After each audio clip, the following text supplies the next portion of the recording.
Hello बच्चों, let's read this question. The question says, what fraction of edge is not covered by atoms in BCC arrangement?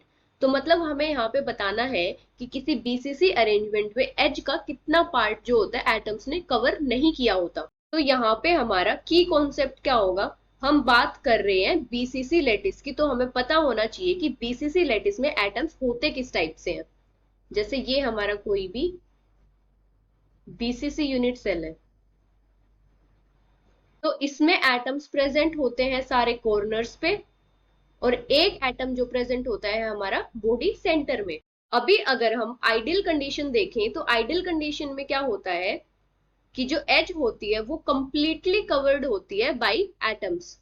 As is completely covered by atoms. और edge length हम कितनी consider करते हैं, a. अगर हम edge length को radius की term में देखें तो कितनी हो जाएगी, जैसे ये वाला एटम और ये वाला एटम एक दूसरे को टच कर रहे होंगे, तो टोटल जो एज लेंथ है वो कितनी होगी, 2r। इस एटम की रेडियस और इस एटम की रेडियस, तो एज लेंथ कितनी हो जाएगी रेडियस की टर्म में, 2r।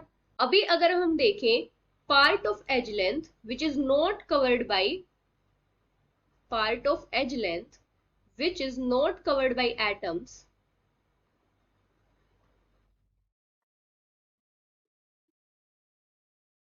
तो कितना हो जाएगा, a हमारी total edge length minus 2r, atoms ने कितना पार्ट कवर कर रखा है। अभी अगर हम बॉडी डायगोनल की बात करें तो बॉडी डायगोनल कितना होता है,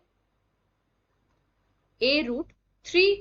अभी अगर हम बॉडी डायगोनल को रेडियस की टर्म में देखें तो क्या होता है, जैसे बॉडी डायगोनल पे जो एटम्स प्रेजेंट होते हैं ये एक दूसरे को टच कर रहे होते हैं, तो इसका टोटल डिस्टेंस कितना हो जाएगा, इस एटम की रेडियस और इस एटम की रेडियस और इस एटम की डायमीटर। तो हमारा टोटल डिस्टेंस बॉडी डायगोनल का कितना हो जाएगा, 4r, जो होगा हमारा a√3 के इक्वल। अभी हमें निकालना है 2r, तो 2r कितना हो जाएगा, a√3 डिवाइडेड बाई 2। अभी अगर हम इसको पुट करेंगे हमारी इक्वेशन में, मतलब part of edge length not covered by atoms कितना था, a-2r। अब 2r की वैल्यू हमने फाइंड आउट की है, तो कितना हो जाएगा, a-√3a डिवाइडेड बाई 2।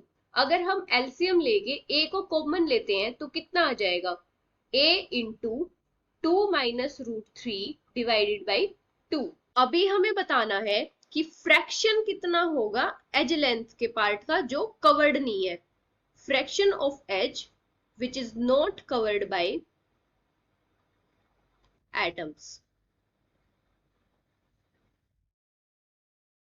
कितना हो जाएगा, जो पार्ट हमारा एटम्स ने कवर नहीं कर रखा, 2 minus √3 divided by 2 divided by A क्या हो जाएगा हमारा टोटल एज लेंथ, तो यहां से ए से ए कैंसिल हो जाएगा, तो क्या आ जाएगा 2 माइनस √3 बाई 2। अब √3 क्या होता है 1.732, तो इसको सोल्व करने के बाद हमारे पास क्या आ जाएगा 0.134, मतलब 0.134 फ्रैक्शन जो होता है एज का वो एटम्स ने कवर नहीं किया होता। Hope you understood it well, best of luck.